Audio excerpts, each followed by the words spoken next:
দর্শক, শিরোনামে বলছিলাম শুরু হয়েছে পবিত্র হজের আনুষ্ঠানিকতা। গেল রাতে মক্কা থেকে মিনার উদ্দেশ্যে রওনা হন মুসল্লিরা। দিনভর সেখানে অবস্থান করেন তারা। কাল লাব্বাইক আল্লাহুম্মা লাব্বাইক ধ্বনিতে মুখরিত হবে আরাফার ময়দান।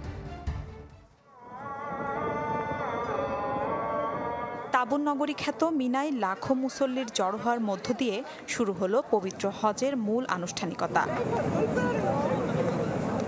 বৃহস্পতিবার এশার নামাজের পর মক্কা থেকে মিনার উদ্দেশ্যে রওনা হন হাজিরা। মহান আল্লাহর নৈকট্য লাভের আশায় জিকির ও ইবাদত বন্দিগির মধ্য দিয়ে সেখানে সময় কাটাবেন মুসল্লিরা। কাল আরাফাতের ময়দান মুখরিত হবে লাব্বাইক আল্লাহুম্মা লাব্বাইক ধ্বনিতে। সেখানেই হবে হজের খুতবা। জোহর ও আসরের নামাজ আদায় শেষে মুজদালিফার উদ্দেশ্যে যাত্রা করবেন মুসল্লিরা। এবছর আরাফাতের ময়দানে হজের খুতবা দেবেন মসজিদুল হারামের ইমাম ও খতিব শায়েখ মাহের আল মুয়াইকিলি। বাংলাসহ 50 ভাষায় অনুবাদ হবে খুতবা। মুজদালিফায় মাগরিব ও এশার নামাজের পর খোলা আকাশের নিচে হবে রাত্রি যাপন। রোববার মিনায় ফিরে জামারাতে পাথর নিক্ষেপ ও পশু কোরবানি দেয়া হবে। সবশেষে কাবা শরীফে বিদায়ী তাওয়াফের মধ্য দিয়ে শেষ হবে হজের আনুষ্ঠানিকতা।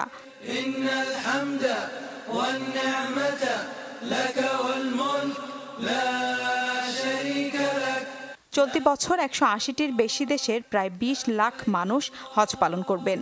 তীব্র গরমের কারণে হজযাত্রীদের স্বাস্থ্যবিধি মেনে চলার আহ্বান জানিয়েছে সৌদি আরব কর্তৃপক্ষ। মিলা খন্দকার, চ্যানেল 24। দর্শক, হজের আরো খবর আপনাদের জানাতে চাই। সৌদি আরব থেকে সহকর্মী সৈয়দ আহমেদ ভুইয়া এই মুহূর্তে আমাদের সাথে যুক্ত হয়েছেন। আমরা নিয়ে যাচ্ছি আপনাদেরকে সৌদি আরবে। সৈয়দ আহমদ, এবছর হজের ব্যবস্থাপনা কেমন দেখছেন অন্যান্য বছরের তুলনায়, যেহেতু হাজিদের সংখ্যা বেশি এবং পাশাপাশি যে গরম, হাজিদের স্বাস্থ্য সুরক্ষায় কি গ্রহণ করা হয়েছে? ধন্যবাদ আপনাকে। আপনি যেরকম জানেন, আসলে কিন্তু তীব্র গরমের কারণে এটা কিন্তু এখনো বোঝা যাচ্ছে না। এই কারণটা হলো আবুর বিদ্যুৎ সরকার কিন্তু এই ব্যবস্থা করেছেন এবং এখন পর্যন্ত বাংলাদেশে হাজিদের কোনো ধরনের কোনো দুর্ঘটনার খবর আমার কাছে এখন পর্যন্ত নাই। আমি এই এখন বর্তমানে একটি তাঁবুতে অবস্থান করছি, যে তাঁবুর নেতৃত্ব দিচ্ছেন 500 হাজি নেতৃত্ব দিচ্ছেন প্রফেসর গিয়াসউদ্দিন মাওলানা সাহেব। আমি স্যার আপনাকে জানতে চাচ্ছি, আপনি যে এই এত বড় একটা কাফেলা নিয়ে আসছেন, আসলে আপনার পরিস্থিতি কি দেখছেন বা আপনার হাজিদেরকে এখন পর্যন্ত কোনো অসুস্থতা বা কেউ পাচ্ছেন আপনি? আলহামদুলিল্লাহ, প্রচন্ড তাপের কথা বলা হচ্ছে, কিন্তু আল্লাহ তাআলা বড় মেহেরবানি। আল্লাহ তাআলার মহব্বতের তাপের সামনে প্রচন্ড তাপ কিছুই না। এছাড়া এত লক্ষ মানুষের সমাবেশে এত সুন্দর ব্যবস্থাপনা এবং তাবুতে যে এয়ার কুলার, অসাধারণ ব্যবস্থাপনা, এটির কারণে প্রচন্ড তাপ হলো স্বাস্থ্য সেখানে ক্ষতির কোনো কারণ আমরা দেখতে পাচ্ছি এবং সুন্দরভাবে দেখতেছেন যে আমরা যে আরাফাতে যে যাবো এশার নামাজের পরে যখন যাবেন, সেখানে কি ধরনের ব্যবস্থা বা আপনাদের হাজিদের? আমরা দেখুন প্রায় 500 জন মানুষ আসছি মক্কা শরীফ থেকে মিনা, কোনো অসুবিধা হয়নি এবং সুন্দরতা। আমরা বাস ভিত্তিক এসেছি এবং মোয়াল্লেম সাহেব আমাদেরকে বলছে যে এশার নামাজের পরে খাওয়া দাওয়া করে তাও বাস ভিত্তিক সুন্দরভাবে আরাফায় নিয়ে যাওয়া হবে। আমার মনে হয় সৌদি সরকার অসাধারণ করছেন, তাদেরকে আমরা দোয়া করছি আল্লাহ তাআলা যাতে হেফাজত দান করুন। এবং সেই সাথে আমাদের বাংলাদেশ সরকারও, বাংলাদেশ হজ মিশন যে হাসপাতাল সহ নানাবিধ চমৎকার তারা খেদমত দিয়ে যাচ্ছে। সকলকে আল্লাহ তাআলা সুস্থতার সাথে দীর্ঘায়ু দান করবেন, উত্তম বিনিময় দান করবেন। আপনি যেরকম দেখছিলেন, আসলে কিন্তু এখনো পর্যন্ত আনুষ্ঠানিকতা খুব সুন্দরভাবে চলছে। বাকিটা আমরা আগামীকাল আরাফাতের ময়দানে যখন যাব আমরা জানিয়ে দেবো দর্শকদেরকে কি পরিস্থিতি হচ্ছে। আহমেদ, আরেকটা বিষয় আমরা শুনছিলাম যে চমৎকার ব্যবস্থাপনা, সেখানে প্রযুক্তির কতটা ছোঁয়া দেখতে পেলেন? এখানে প্রযুক্তি বলতে সৌদি সরকার কিন্তু আসলে কিন্তু এই হাজিদেরকে যখন মক্কা থেকে আপনার মিনার উদ্দেশ্যে নিয়ে আসবে, আমি বলি এটা প্রযুক্তিটা খুবই চমৎকার। এই যে দেখুন আমাদের যে ছবি সম্বলিত যেটা নুসুক কার্ড দেওয়া হয়েছে, আপনি স্ক্যানিং করলে একজন হাজি সাহেবের বাসা কোথায়, মক্কা শরীফের বাসা কোথায়, মদিনা শরীফের বাসা কোথায়, মিনা মুজদালিফার লোকেশন গুলো খুবই সুন্দর ভাবে পাওয়া যায়। এবং কোনো মানুষ যদি হারিয়ে যায় তাও প্রযুক্তির মাধ্যমে তাকে পাওয়াটা, এই ধরনের সুন্দর ব্যবস্থাপনা আছে। আমার মনে হয় খুব হাই টেক কে অনুসরণ করে তারা সর্বোচ্চ সেবা দেওয়ার চেষ্টা করছে এবং আল্লাহ তাআলা সৌদি গভর্নমেন্টকে আরো বেশি হাজিদের কল্যাণে আরো বেশি বেশি কাজ করার তৌফিক দান করে এই দোয়া আমরা করছি। আসসালামু আলাইকুম। প্রফেসর সাহেব যেটা বলেছেন আসলে কিন্তু। আহমেদ, আপনাকে ধন্যবাদ জানাচ্ছি। দর্শক, এবার খুব চমৎকার হজ ব্যবস্থাপনায় হাজিরা তাদের হজের যে আনুষ্ঠানিকতা সেগুলো পালন করছেন, সেই খবর জানাচ্ছিলাম আপনাদের। যাচ্ছি পরের খবরে। মালয়েশিয়ায় অবৈধ অভিবাসী প্রত্যাবাসন কর্মসূচির আওতায় 61,054 জন নিজ দেশে ফিরেছেন, আর এর মধ্যে বেশ কিছু বাংলাদেশিও রয়েছেন। প্রতিদিনই দেশে ফেরার জন্য মালয়েশিয়ার ইমিগ্রেশন বিভাগে ভিড় করছেন অবৈধ অভিবাসীরা। অনেকেই রয়েছেন অনলাইন অ্যাপয়েন্টমেন্টের অপেক্ষায়।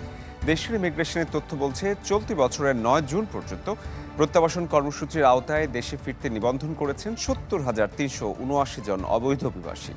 এই কর্মসূচির আওতায় বিভিন্ন দেশের 3 থেকে 4 লাখ নথিপত্রহীন অভিবাসী শাস্তি ছাড়াই দেশে ফেরার সুযোগ পাবে। এদিকে অবৈধ অভিবাসীদের ধরতে অব্যাহত রয়েছে সাঁড়াশি অভিযান, আর এতে আতঙ্কে দিন পার করছেন প্রবাসী বাংলাদেশিরা।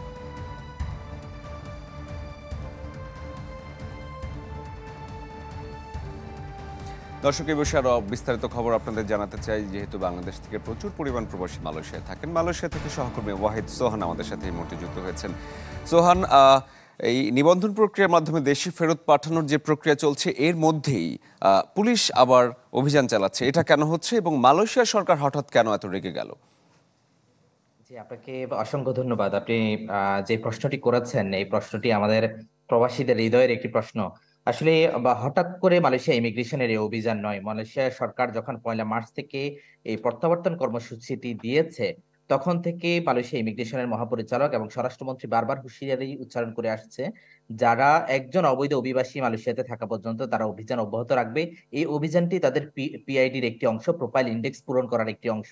আমি যদি আপনাদেরকে বলে রাখি যে 9 জুন পর্যন্ত এই পর্যন্ত বাংলাদেশের এবং বিদেশি শ্রমিকরা এখান থেকে ফিরে গেছে প্রায় 61,054 জন। তার মধ্যে বাংলাদেশি ফিরে গিয়েছে 38,352 জন বাংলাদেশি। এখানে আপনাকে যদি বলে রাখি যে মালয়েশিয়া সরকার এখন যে অভিযানগুলো পরিচালনা করছে, এই অভিযানের একমাত্র কারণ এখানে যে সমস্ত লোকেরা অবৈধ আছে, এইটি যে কারণটি রয়েছে।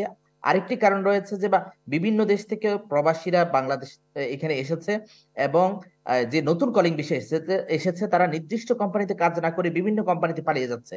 এই যার কারণে মালয়েশিয়া ইমিগ্রেশন এবং আইন শৃঙ্খলা রক্ষাকারী বাহিনীর পক্ষ থেকে বিভিন্ন জায়গায় অভিযান চালানো হচ্ছে।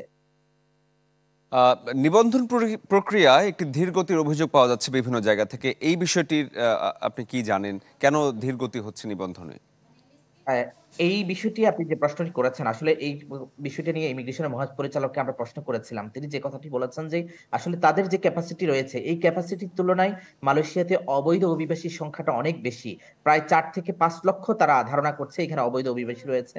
তার মধ্যে আমি যদি বলি যে আমাদের বাংলাদেশিদের ক্ষেত্রে যদি আমি বলি, এক্ষেত্রে যেটি হচ্ছে তারা নির্দিষ্ট সময় বাংলাদেশ হাই কমিশন থেকে ট্রাভেল পারমিট যে জিনিসটা, যাদের পাসপোর্ট নেই তারা এই জিনিসটা পাচ্ছে না। বিশেষ করে যারা চট্টগ্রাম অঞ্চলে রয়েছে অথবা নোয়াখালীর কেন্দ্রিক যে সমস্ত আমাদের এখানে প্রবাসী বাংলাদেশিরা রয়েছে, তারা হয়রানির শিকার হচ্ছে যে রোহিঙ্গা সম্পৃক্ততার কারণে। যে রোহিঙ্গা কিনা এটি জাস্টিফাই করতে গিয়ে আমাদের বাংলাদেশি প্রবাসীদেরকে এখানে অনেক বেশি হয়রানির শিকার হতে হচ্ছে। আপনাকে অসংখ্য ধন্যবাদ আমাদের সাথে যুক্ত হওয়ার জন্য। দর্শক, বাংলাদেশিরা যারা মালয়েশিয়াতে আছেন এবং অবৈধ হিসাবে আছেন, তাদের জন্য খুবই সতর্ক বার্তা এসেছে, সেই খবর জানাচ্ছিলাম আপনাদের। টানা বৃষ্টি ও ভূমিধসে বিপর্যস্ত ভারতের সিকিমে 10 বাংলাদেশি সহ 1500 বেশি পর্যটক আটকা পড়েছেন। সবচেয়ে বেশি ক্ষতিগ্রস্ত হয়েছে উত্তর সিকিমের মাঙ্গান জেলা।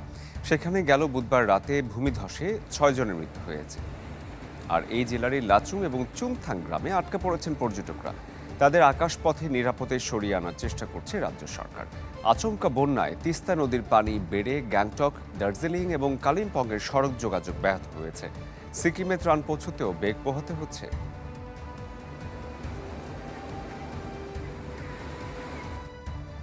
যুদ্ধবিরতির আলোচনার মধ্যেই গাজা উপত্যকা জুড়ে নির্বিচারে চলছে ইসরায়েলি হামলা, আর এতে প্রাণ গেছে 20 ফিলিস্তিনির। দেইর আল বালাতে শিশুদের খেলার সময় চালানো হামলায় শিশুসহ বেশ কয়েকজনের মৃত্যু হয়েছে। ইসরায়েলের উপর্যুপরি হামলা বর্তমানে বসবাসের অযোগ্য হয়ে গেছে, এমন অভিযোগ জাতিসংঘের শরণার্থী বিষয়ক সংস্থা UNRWA এর। গাজায় অবিলম্বে যুদ্ধবিরতির দাবি জানিয়ে জাতিসংঘের নিরাপত্তা পরিষদের প্রস্তাব সত্ত্বেও হামলা অব্যাহত রেখেছে ইসরায়েল। উপত্যকাটিতে ইসরায়েলি হামলায় নতুন করে প্রাণ গেছে 30 জনের বেশি ফিলিস্তিনির। উত্তর গাজায় একটি আবাসিক ভবনে হামলা চালিয়েছে জায়নবাদী সেনারা। নুসাইরাত শরণার্থী শিবিরেও চালানো হয় বিমান হামলা, এতে নিহত হন বেশ কয়েকজন। ইসরায়েলি আগ্রাসনে ধ্বংসস্তূপে পরিণত হয়েছে অবরুদ্ধ উপত্যকাটি। হামলায় গাজায় 60% অবকাঠামো ধ্বংস হয়ে গেছে। বাদ যায়নি হাসপাতাল, স্কুল, মসজিদ, গির্জাসহ শরণার্থী শিবির। জাতিসংঘের তথ্য মতে ইসরায়েলের বর্বর হামলায় বাস্তুচ্যুত হয়েছেন গাজার 85% ফিলিস্তিনি। বাড়িঘর ছাড়তে বাধ্য হয়েছেন 20 লাখের বেশি বাসিন্দা। খাদ্য, বিশুদ্ধ পানি, ওষুধের তীব্র সংকটে, নিরাপত্তাহীনতায় অসংখ্য মানুষ। এমন পরিস্থিতিতে গাজাকে বসবাসের অযোগ্য করে ফেলা হয়েছে বলছে ফিলিস্তিনে নিযুক্ত জাতিসংঘের শরণার্থী বিষয়ক সংস্থা UNRWA। গেল 8 মাস ধরে চলা গাজায় ইসরায়েলি আগ্রাসনে নিহতের সংখ্যা ছাড়িয়েছে 37,000, আহত হয়েছেন 85,000-এর বেশি। মাসুম রাব্বি, চ্যানেল 24। চীনের হংকংয়ের বার্ষিক ড্রাগন বোট উৎসব। অ্যাবারডিন হারবার নদীতে 29টি নৌকা এবং শতাধিক মাঝির অংশগ্রহণে বড় পরিসরে অনুষ্ঠিত হয় এই উৎসব। এতে অংশ নিতে হংকংয়ের বিভিন্ন প্রান্ত থেকে আসেন প্রতিযোগীরা। হাজার বছরের এই ঐতিহ্যবাহী ড্রাগন বোট উৎসবের উৎপত্তি দক্ষিণ চীনের লিংনান অঞ্চলে। ঢাকঢোলের আওয়াজ আর হাজার হাজার মানুষের উচ্ছ্বাস উন্মাদনায় মুখরিত হংকংয়ের অ্যাবারডিন হারবার নদী। বার্ষিক ড্রাগন বোট উৎসবে অংশ নিতে সেখানে হাজির হয়েছেন সকলে, যেখানে ড্রাগন আকৃতির নৌকাবাইচ প্রতিযোগিতায় অংশ নেন শতাধিক মাঝি। এই আয়োজনকে হংকং শহরের সবচেয়ে বড় আনন্দ উৎসব বলা হয়ে থাকে। নৌকাবাইচ প্রতিযোগিতায় অংশ নিতে হংকংয়ের বিভিন্ন জেলা থেকে আসেন প্রতিযোগীরা। মাতেন জলকেলি উৎসবেও। উৎসব ঘিরে রং বেরঙের পোশাক পরেন তারা। এই উৎসবকে ঘিরে এখানে বহু লোকের সমাগম ঘটেছে। এটা নিঃসন্দেহে বেশ আনন্দের। প্রত্যেকে এই প্রতিযোগিতা উপভোগ করছে। পুরো অঞ্চল জুড়ে বিরাজ করছে উৎসবের আমেজ।